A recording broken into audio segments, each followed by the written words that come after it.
Tonight we are talking with Jacque Fresco, an industrial engineer, architectural designer, social engineer, and futurist who's based in Florida.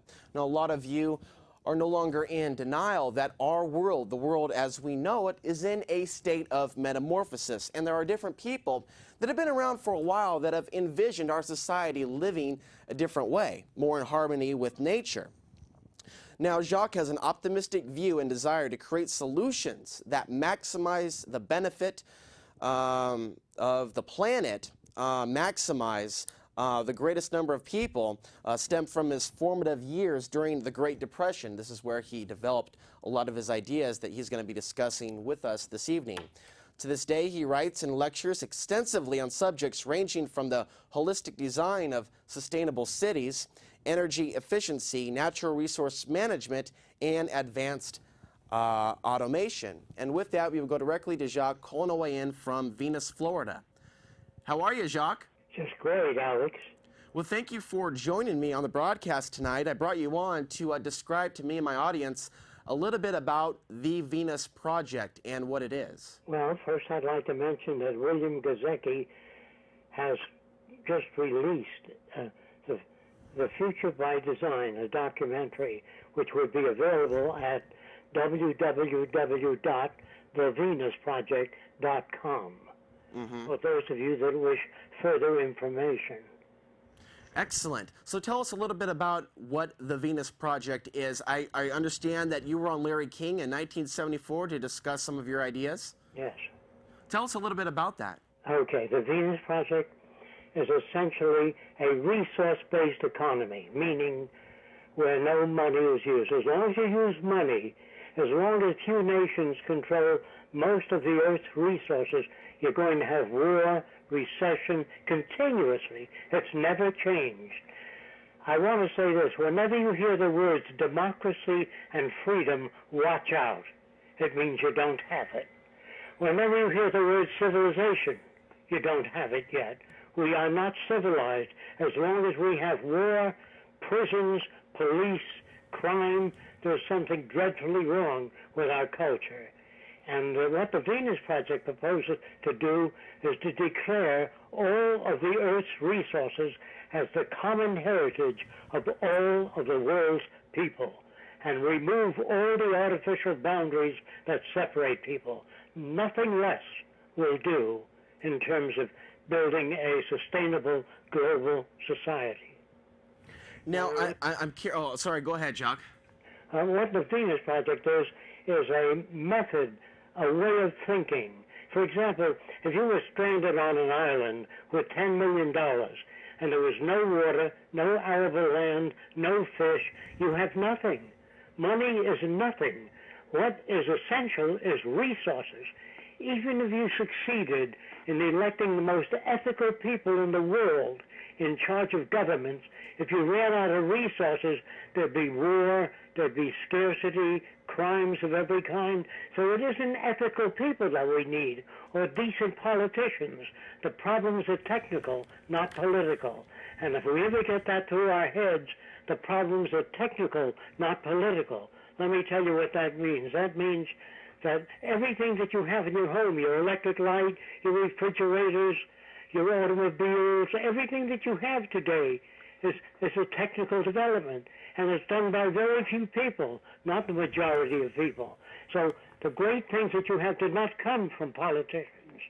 And a lot of people do not understand that in the Venus Project, we do not use money. We have access centers where anyone can access anything they need without the need for money. As soon as you get rid of money, you get rid of drug addiction, you get rid of prostitution, you get rid of political corruption. But as long as you've got a money system or monetary system, you're going to have a continuous set of these problems. What is needed, really, is the intelligent management of the Earth's resources. That means that we must live in accordance with the carrying capacity of the Earth, not the opinions of politicians. All nations, from this point of view, are basically corrupt because they're all involved in the monetary system. When you consider England, for example, where do you think they got all that land? They took it by force and violence. Where do you think we got America from? We took it away from the Indians through force and violence. After we stole all the land we needed, we put up the sign, "Thou shalt not steal."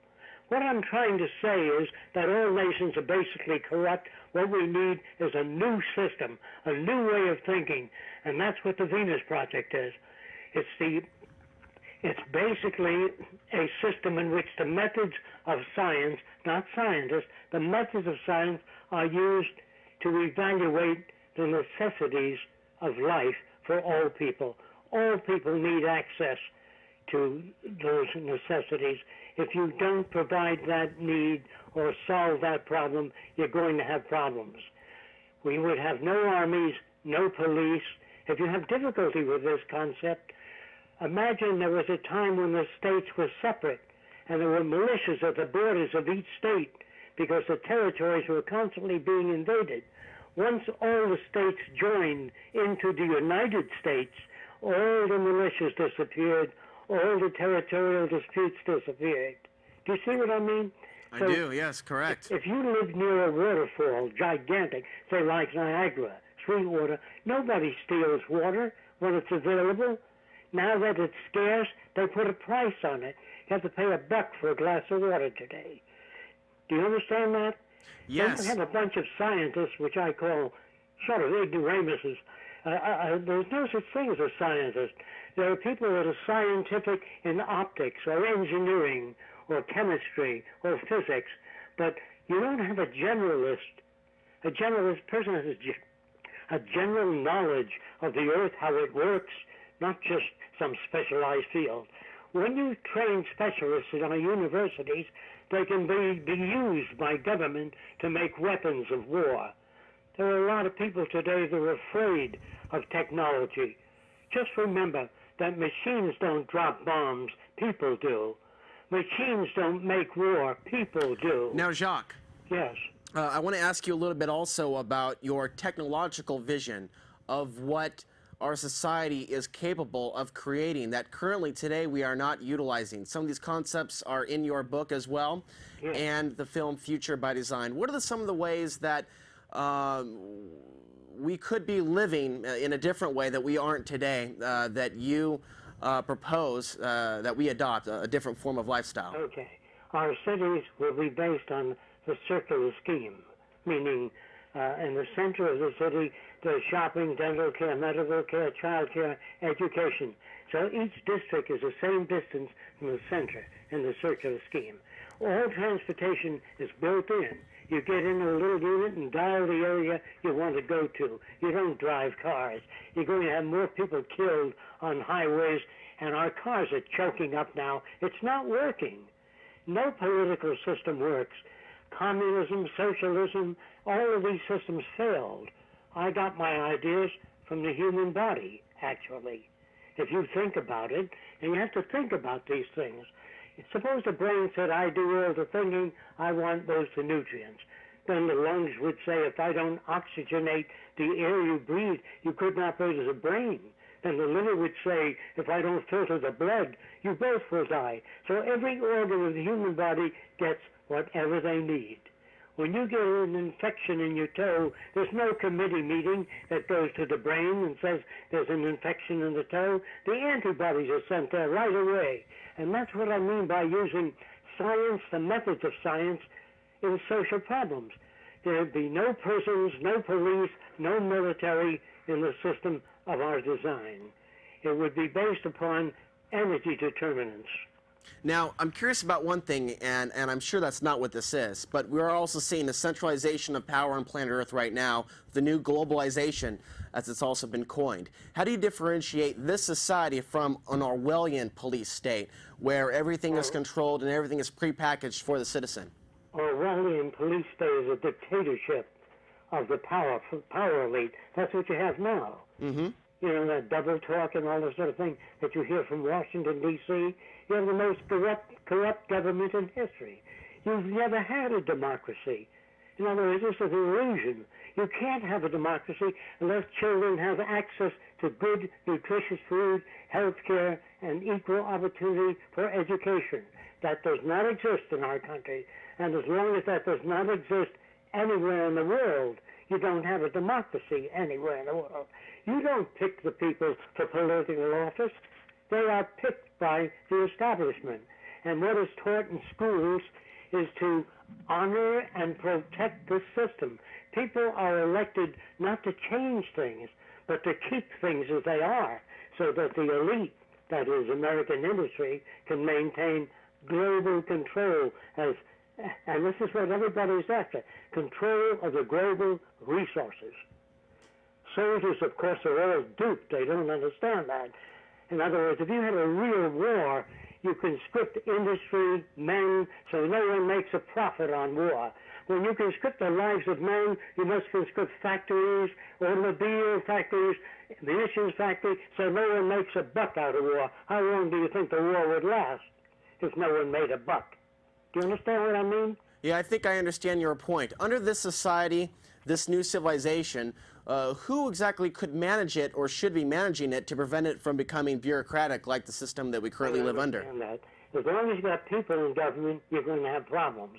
So here's how we do it. I will speak slowly, and what I say now applies to all areas of government. The Department of Agriculture would be computerized so that its electrical tentacles go deep into the soil. So if your water table drops, that system pumps water out there. If the nutrients change, it pumps nutrients out there. Do you follow me? Yes, you're talking about using technology to in fact, use our natural resources, which are limited, in a more efficient manner? Yes, not only that, but you got a bunch of so-called scientists working on terraforming other planets to make them habitable. Are you familiar with that? Yes, there is some talk about... Our own is falling apart. Do you understand that? Mm-hmm. So there's something dreadfully wrong with these guys. They ought to work on reclaiming the deserts and the earth, and cleaning out the oceans and everything else. Otherwise, we can't live. None of us can. So when I say that there's no such thing as scientists, I mean that most scientists are pretty stupid people. They're narrow in one particular discipline. The scientific method is terrific, but that isn't taught. When you go to school, you're not taught how to relate to other people, how to find meaning in your own life. You're taught how to become a cog in the wheel of the established institutions. Am I going too fast? No, but Jacque, I did want to ask you about something else. I understand that you are so passionate about this project. You've been working on it for a very, very long time. That you, in fact, you and Roxanne live a different way than some of us based upon the design of your homes. Could you tell us a little bit about your home there in Florida? Well, they're essentially dome-shaped. Let's say that you don't want anything damaged by a hurricane. You make an inverted cone. You know what that means? An inverted cone, no hurricane can tear the roof off. If you don't want children drowning in swimming pools, you have a net on the bottom of the pool. If anyone sinks it to the bottom, the net comes up. When you leave home, the net comes up, so no one can drown in a swimming pool. Instead of having a sign on the highway, danger, slippery when wet, put abrasive in the highway so it's not slippery when wet. In other words, the problems are technical. They're not political. Politicians have no ability whatsoever to solve problems. You listen to your major broadcasts today, they interview military people and government people. What they should interview is sociologists, social psychologists, people that study history, historians. They don't interview the average person. They interview people that are part of the establishment. And the only answers they can come up with is bigger guns. Consider this, for example. Did you know that our nuclear submarines contain more destructive power than all the wars in history? I'm talking about one submarine. Wow, that's amazing. You understand how stupid can you be? We cannot why, fight Jacque? Nuclear war. We will destroy the earth and every living thing on it. That's what I mean by our particular society today won't even make the history books of the future. They are so backward in their way of thinking. Our language, our habits of thought, our social institutions are all designed years ago, hundreds of years ago, and we still maintain those values. Amazing. Jacque, for what purpose do you think the elite, the government, different governments around the world, what purpose do you think that they have for ignoring new technologies that could save energy? because immediately they invest money in some system, like manufactured automobiles. They will be against, the manufacturers of automobiles will be against an adequate transportation system, because you can't sell cars. The establishment tends to perpetuate itself, not for the benefit of the human race, but for the benefit of those that seek the bottom line, profit. Mm-hmm. There's no real human concern. There never has been. Jacque, we just have a couple more minutes left. Before I let you go, for anyone that wants to learn more about the Venus Project and other similar projects, where should they go again? TheVenusProject.com? www.thevenusproject.com. Uh-huh. That's where you get more information. There's no way I'm going to be able to pack that information into this short discussion. Mm-hmm. If you're really interested in the end of war, the end of most crimes, all man-made laws are, I should say most of them, are artificial, and they're usually broken. All the treaties between nations are broken by ourselves, by the Russians, by the British, so they don't work. What we have to learn is how natural law operates and live in accordance with natural law. If you don't get enough sleep and eat nutritious foods, you get sick. Mm-hmm. What I mean is, let's find out how we relate to the earth. And we must design our cities in accordance with the carrying capacity of the earth, not Fresco's opinions. Well, Jacque, I want to thank you very much for coming on the program, and I recommend anyone that wants to learn more about your book and the DVD that was made, Future by Design, to check out www.thevenusproject.com. Jacque, thank you so much for coming on the program. Thank you, Alex, for the privilege of talking to people.